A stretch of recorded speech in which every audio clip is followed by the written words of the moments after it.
Hi mga ka-UVG, ako ulit. So, tingnan natin kung anong energy nyo. UVG Collective.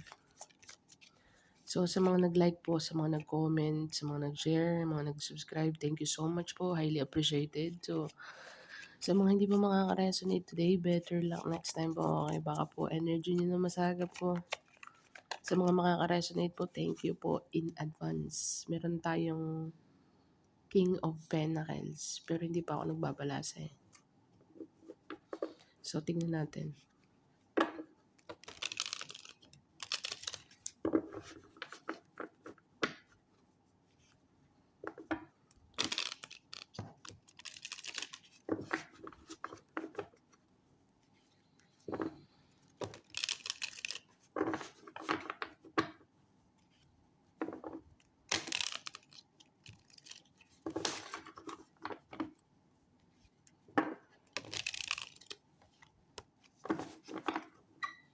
Sa mga new subscriber po natin, thank you so much po. Stay connected. Sa mga returning subscriber, hello po.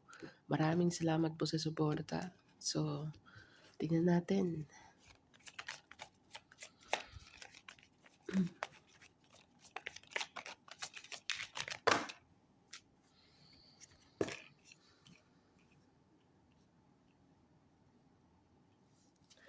So, Virgo, sa nakikita ko dito, merong battle. Okay. Battle on the mind or battle na makikita mo talaga. Or inner conflict. Meron ditong anxiety, depress, hindi makatulog, overthinking.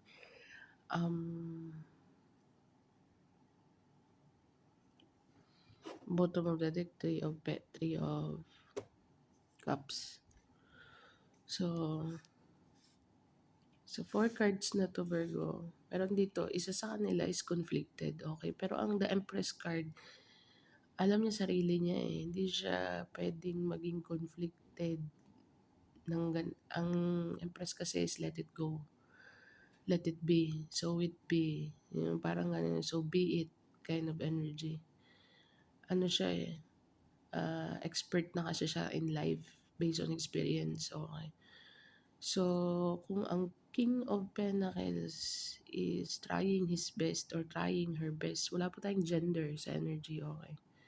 Na in-nurture ang sitwasyon, okay? Or in-nurture kung ano sitwasyon meron siya or yung taong nasa paikot niya, okay? Someone is losing the battle here.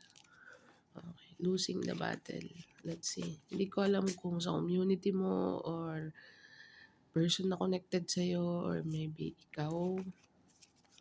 Okay, let's see. Basta merong defeated dito. Hindi defeated. Feeling lang kasi nag-overthink na siya. Baka inner conflict to. Sarili niya lang. Kaaway niya sarili niya. Or ang dami niyang anger sa loob ng sarili niya. Ang dami niyang galit. Samantalang yung isa dito with the Empress card is just let it go. People come and go, so be it. It is what it is, kind of energy. Okay. So with the six of swords, moving into peace of mind. Meron ding travel. Okay.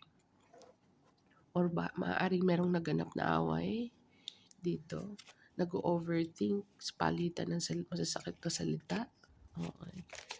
And another person kailangan mag-move or the situation kailangan i-shut down or sitting na natin. Sa mga hindi po makaka-resonate, better luck next time po. Okay. Seven of Swords, 6 to the Seven of Swords. Kailangan talaga mag-sneak out dito. Clarify more. Queen of Pentacles. So, meron tayong couple card.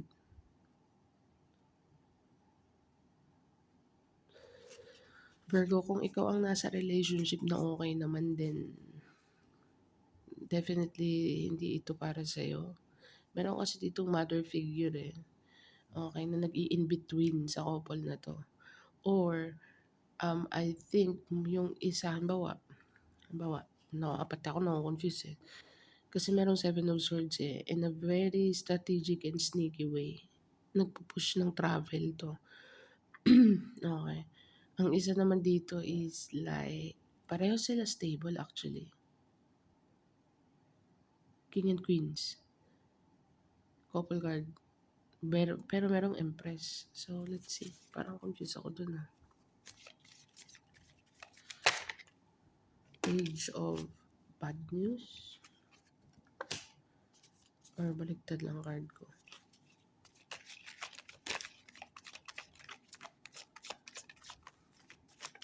Page of Wands in the reverse. That's my good news. That's my balita card. Message card.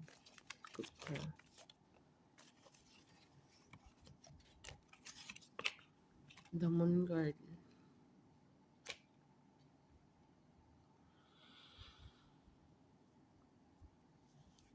Di ko alam Virgo kung sa environment mo to or sa paikot mo or ikaw mismo itself yung relationship nyo or yung person na connected sa'yo.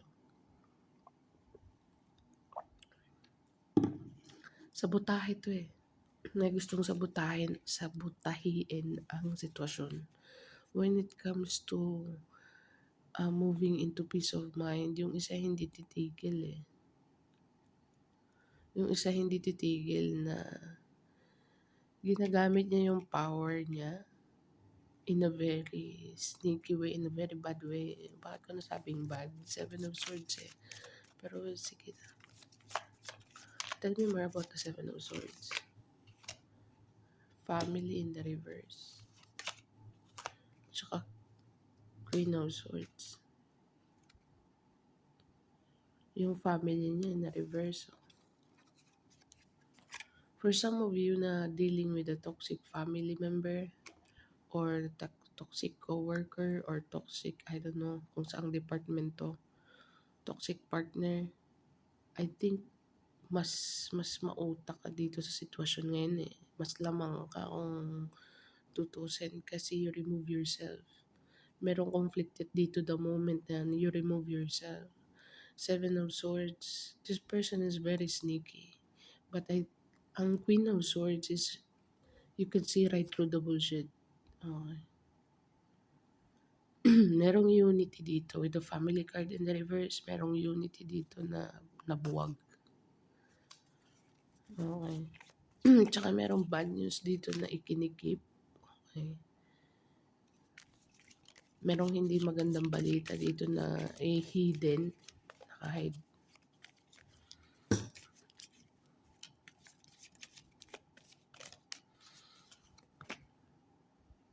Knight of Wands. The Tower card. Unexpected. Unexpected communication.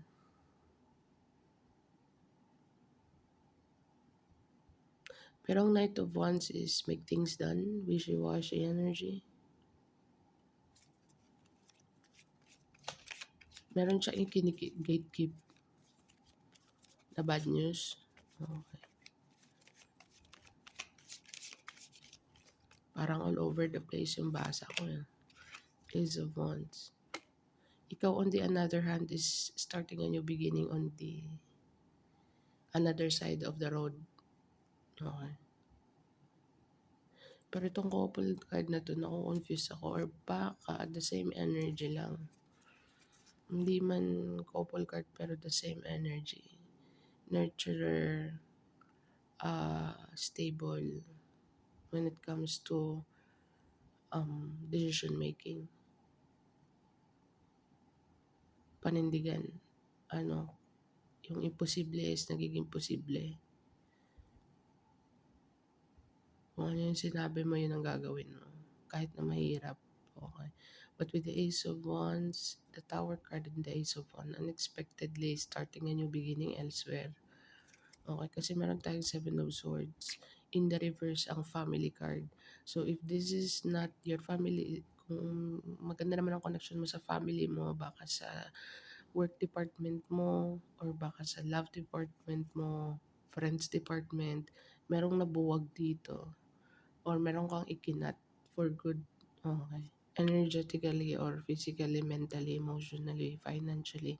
Basta meron kang kinat dito and you're moving ahead. Samantalang merong isa dito, hindi ko alam kung ito yung na-left behind eh. Kasi meron kang Three of Celebration kanina, Three of Cups. So, I think maybe in the friends group or in the workplace or community, family, it can apply. Family member ng taong connected sa'yo, person na connected sa'yo, basta in some point, very chaotic itong person na to. And ikaw on the another hand, if ikaw ang person na nag-cut off sa sitwasyon and you are moving yourself away into the situation, then you are starting a new beginning somewhere else, merong bad news na gustong i-deliver tong person na to. But at the same time, hindi ko alam kung titiwalaan mo kasi meron lang siyang gustong makuha out of the situation. With the Tower card, this is unexpected for this person na you are moving somewhere. Iba ang galawan mo dito. Just discard at the bottom of the deck. Karma is digital. Okay. Pero ang Empress, sinabi ko kanina, let it go siya. Wala siyang hinanakit mag-let go. Okay. Hindi siya nagtatanim ng sakit ng loob. Six of Pentacles in the reverse. So, you are no to generosity na giving. Hindi ko naman sinabing hindi ka generous. I mean, giving your time, resources.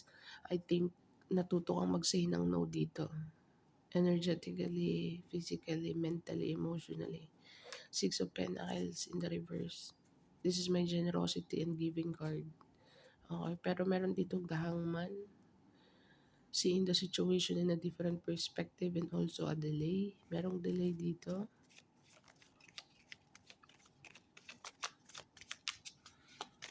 Natuto ka lang mag-say ng no dito. Okay, and someone is very conflicted about themselves. Action. Sa mga action dito. Tsaka merong bad news. Merong bad news dito na naka-hidden. Pero I think you know it kasi ang Empress is malakas ang intuition. At saka marunong siya mag-decipher ng sitwasyon. Five of Pentacles, feeling left out in the saying no. Tapos Five of Pentacles. So that means meron kang inabandon na dito. Or meron kami na planong abandonahin. Pero tinatansya mo pa yung sitwasyon, okay? Or maybe conflicted ka pa na mag-decision. Okay? Kasi in some point, with the Empress card is may puso pa rin kahit papano. Or maybe the person that you are connecting with is conflicted. Virgo. Love department, friends department, work department. Hindi ko alam kung saan department yan. Pero ang goal dito is start a new beginning somewhere else, ground yourself, and let go with this all BS. With the Five of Wands. Five of Wands, i-google nyo na lang po. Chaos, argument, palitan naman sa sakit na salita. Sometimes it can lead to physical. Okay. So, with the Nine of Swords is overthinking na the situation. So, kailangan na mag-sneak out dito with the Seven of Swords. Sneak out from where? Peace of mind with the Six of Swords. Okay, ground yourself with the Queen of Pentacles. Cutting all the bullshit with the Queen of Swords. Family guard. No blood is thicker than water. Hindi ko alam, basta yung word na yun. You're saying no. Unexpectedly starting a new beginning somewhere. And with the Nine of Wands, meron gusto makipag-communicate sa'yo dito, but I think with the no card, this person is feeling left out. Hindi ko alam kung sino sa'yo yan, Virgo. Community, friends department, family department, love department, sa'yo yan. Five of Swords. Dami nating swords ha. Five of Swords is confrontation. Okay. So, merong feeling left out dito sa magpo-projecto. Magtatanong kung bakit. Okay. So, I think with the five, ang dami mong five, all about changes. Five of Wands, Five of Pentacles, and the Five of Swords. This is change. Very uncomfortable, pero kailangan. Urgent to. Okay. With the unexpected card, ang universe ang gagalaw, ang source ang gagalaw para sa'yo. I mean, sa ayaw at sa gusto mo, talagang tatamaan ka ng pagbabago dito. Apat na corner ng buhay mo when it comes to letting go and cutting people off. People, places, and things na alam mong wini-weigh down ka. Okay. Five of Cups, ayun na, kumpleto na ang 555. Maybe 555 mo ngayon 15:04, 15:05 oh. 555 is very significant. Baka makakita ka ng 555. Pag nakita mo tong video na to, baka makakita ka ng maraming 555 repeating number. Ibig sabihin naka-align ka. Changes is coming, Virgo. Okay, once na ni-remove mo yung self mo sa mga ganitong, pero itong gusto ko malaman merong bad news na naka-hidden dito.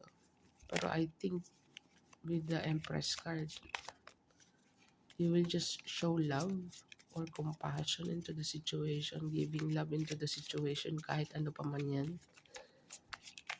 Okay, kahit gaano pa man kasama yung news na yan, or ikaw ang gatekeep ng news na yan, ng bad news na kailangan ko ng, alam mo, masama ang impact sa another person kaya kinikip mo. I don't know, Virgo. That's what I'm getting. Second scenario. Okay, so Five of Cups is a regretful, scarcity mindset kind of card. Kumpleto na ang 5 mo dito. So, this is all about change, as I said. Pero nasa sa'yo yan. Ikaw mismo ang magmamaneuver ng iyong will. Ikaw ang nasa driver's seat. So, ikaw ang may karapatan kung saan mo gusto pumunta. Okay, anong destinasyon ang gusto mong puntahan. Okay. Either you're going to fight for it, or either you're gonna remove yourself to after your peace. Okay. With the Empress card, letting go, so be it is what it is, kind of energy. Okay, pero talagang sadyang may mga pipilit dito kasi the moment na nag-say no ka, doon magsisimula ang new beginning mo na ang sarap pala sa pakiramdam mag-say no. Okay. So all of a sudden, all of the people here is you are the bad guy. Okay. Five of Cups, confrontation. Projection lang to, scarcity mindset lang to na you are totally removing like for good. Okay, family card natin in the reverse. Hindi ko alam kung family issue to, friends issue, coworker issue, lover issue. I don't know, but there is something in here na talagang kailangan mong mag-move. Ang source talagang gagawa dito ng paraan. Nine of Cups. And the World card. Sorry. The World card. So, meron ditong very scared na you are heading to your wish and goals, to your wish fulfillment. Okay, so tinitingnan updated tong person na to sa mga galawan mo. Okay. And with the Five of Pentacles, ayaw niyang mapag-iwanan. So, kailangan niyang sumakay sa sasakyan mo. But you on the another hand, natuto ka nang mag-say no because of the hindi naman to mangyayari lahat eh. Hindi naman to ma-remove. Hindi mo naman i-remove ang sarili mo at saka hindi ka naman magsasabi ng no na kung alam mong hindi na masyado abusive ay kung alam mong abuso na. Gets mo ako? Family card in the reverse. Nafe-feel na nila yung pag-detach ng energy mo. Siblings, magkapatid mo man yan or what or something, pero batsyag ba? Batsyag mo ganyan talaga. Batsyag, ramdam talaga yung pag-disconnect dito or pinabalak mong mag-disconnect. With the Knight of Cups, you're focusing more on your goals, your dreams with the World card. Ang World card po kasi is a cycle. So, either you are going to remove yourself and start a new beginning kasi ang the World card is ending something in order to begin new one. Okay. So, together with the Nine of Cups, hello.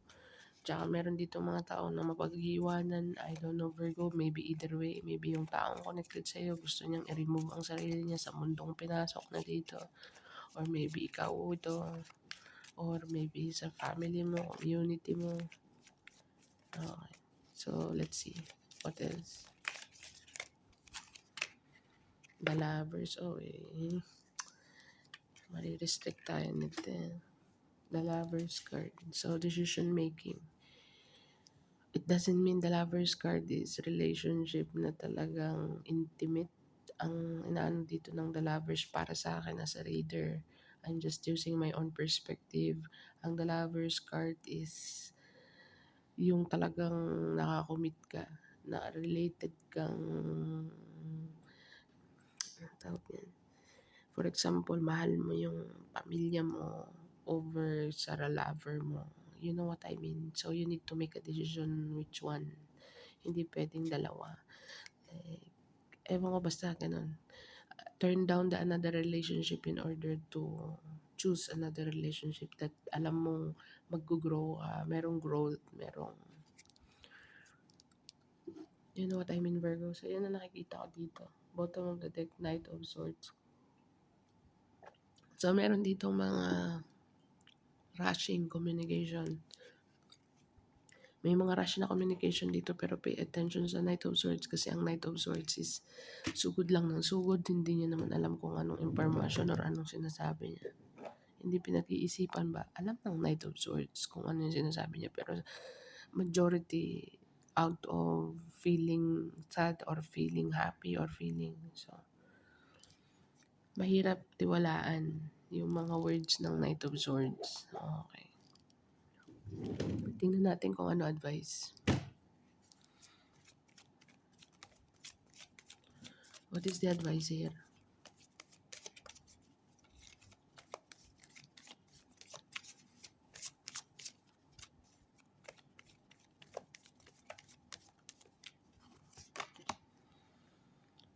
What do you need to release? So, kailangan mo talagang mag-release dito. Okay. The answer you need are coming. Okay. Ano pa man yung gusto mong malaman, parating na siya. Your commitment is being tested. So, Virgo, maaring nangyari na, mangyayari pa lang, or kasalukuyang nangyayari. So, nothing is yet set in stone. So, wala ka pang, hindi pa nakataga sa bato. Kaya meron ka pang nine of swords dito. Kino-contemplate mo pa 'to, pinag-iisipan mo pa kasi malakas ang impact, eh. Or I think ginagawa mo na siya pakonti-konti, I don't know. Basta something in that line. Tingnan natin kung anong angel message number mo.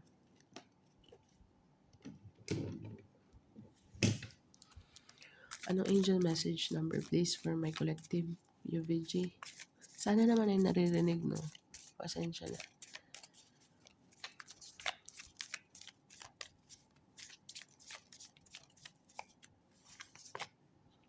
Meron kang 2, meron kang king, ancestor.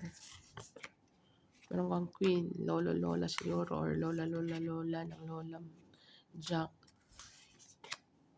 4, 2, 4, 8. So, Virgo, Google mo siya, 248, angel message, number 248, maaaring makaresonate sa sitwasyon mo. So, yeah, this is what I have for you, Virgo. Thank you for being here. See you on the next one, and bye for now.